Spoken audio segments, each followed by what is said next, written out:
But 100 years later, the Negro still is not free. I have a dream today. Let freedom ring. Free at last. Free at last. Thank God Almighty, we are free at last.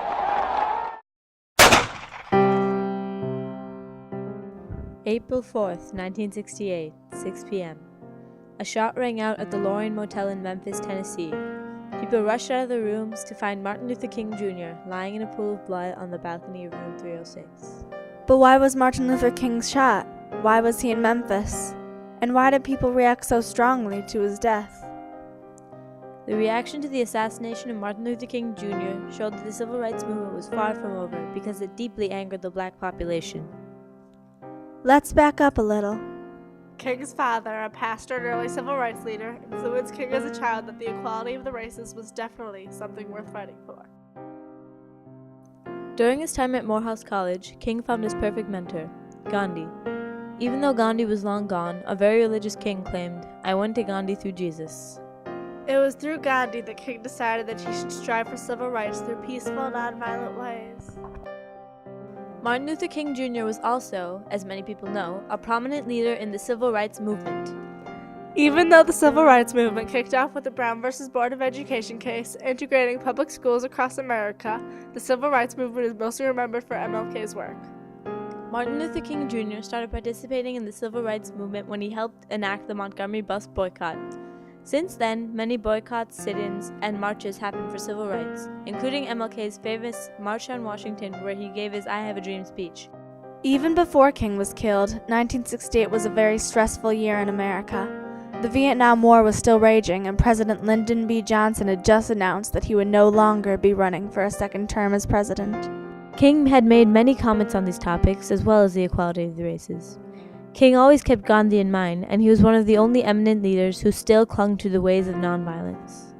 Despite King's views, nonviolence was rarely shown back to him. Throughout his career, King faced many violent actions from those who disagreed with his views. For example, in 1956, King's Montgomery house was bombed. No more than 11 months later, a shot was fired at his front door. 5 weeks after that, 12 dynamite sticks were put on his front porch, although they did not go off. In 1958, at a book signing in Harlem, a deranged woman stabbed him so close to the aorta that if he had sneezed, he would have died. For many more years, people showed their opposition to King's speeches with violence. But despite all these attacks, King kept pursuing his dream. That is, of course, until April 4th, 1968. King had come to Memphis because some black sanitation workers wanted fairer wages, for they were only earning $1.70. His advisors didn't want him to go, but King insisted. While there, King gave his last speech, coincidentally about death. Like anybody, I would like to live a long life. Longevity has its place. But I'm not concerned about that now. Let's take a look at what happened on that sad day. On April 4th, 1968, King was preparing for a dinner at the home of Samuel B. Kiles, where King would speak. King stepped out onto the balcony outside of his room when suddenly a popping noise rang out through the air. Was it a firecracker?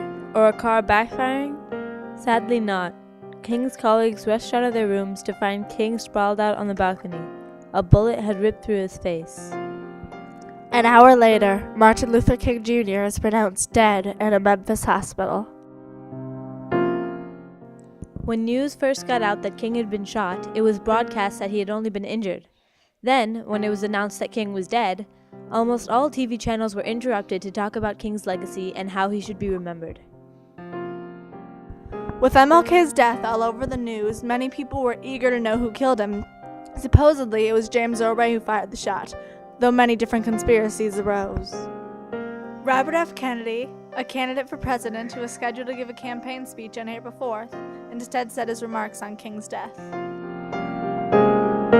Some very sad news for all of you, and that is that Martin Luther King was shot and was killed tonight in Memphis.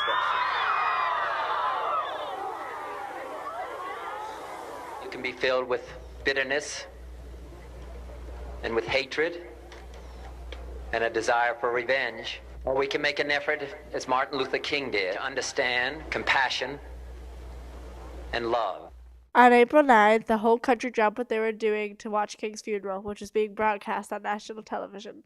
King's service was held at Ebenezer Baptist Church, where Martin Luther King Sr. was pastor and King himself was co-pastor. King's colleague and best friend, Ralph Abernathy, led the service.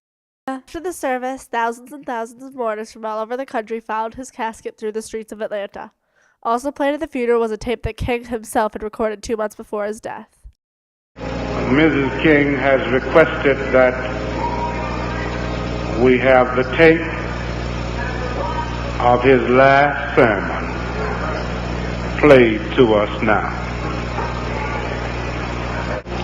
We all think about it, and every now and then I think about my own death, and I think about my own funeral, and I don't think of it in a morbid sense. And every now and then I ask myself, what is it that I was going to say? And I'll leave the word to you this morning. For the next few days, MLK and his family were the main subject on TV, and while the country grew sadder and sadder, a lot of the black population grew angrier and angrier.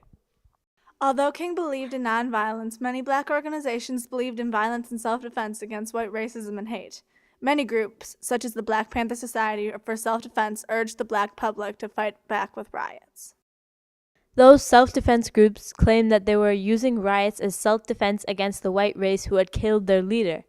The main targets that these groups urged to riot were the urban black youth, who were easily persuaded. The black youth, who were also greatly angered, were glad that they finally had a way to release their rage about MLK's death. And since these official societies were literally telling them to fight back, they figured that it was okay to use violence. After all, it was in self-defense, right? Wrong. In over 150 cities across the U.S., riots broke out. President Johnson had to enact military curfews on major cities like Memphis, Washington, D.C., Chicago, etc. The riots got so bad that military troops were called in to break up the fights. By the time April 23rd came around, 46 people had died, 26,000 were injured, and over 22,000 were arrested. Many eminent people, such as Robert Kennedy, Lyndon Johnson, and Coretta Scott King, urged people to stop rioting and to remember that King stood for nonviolence. One of King's advisors, L. Harold DeWolf, said, "It is now time for us to finish his work, to heal the hate-scarred world." And although it is obvious that he is talking about the whites that were still extremely racist, he was also addressing the blacks, who, in their quest to release their rage, were completely contradicting everything that King stood for. We should reject the blind violence that has struck Dr. King, who lived by nonviolence. President Johnson. But despite their pleas, the riots continued, and soon many towns had been devastated by the sheer destruction that all the riots were causing. Blacks across America rioted in the streets.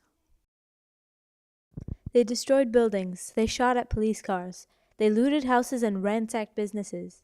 They did everything they could to show their anger at their leader's murder.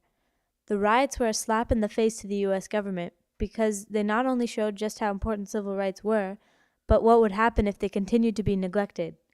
Even after the riots ended, nothing would ever be the same again.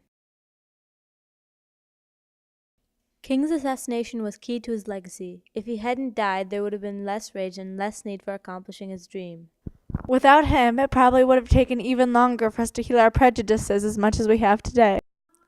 Back then, discrimination created the need for everything to be separated in black and white.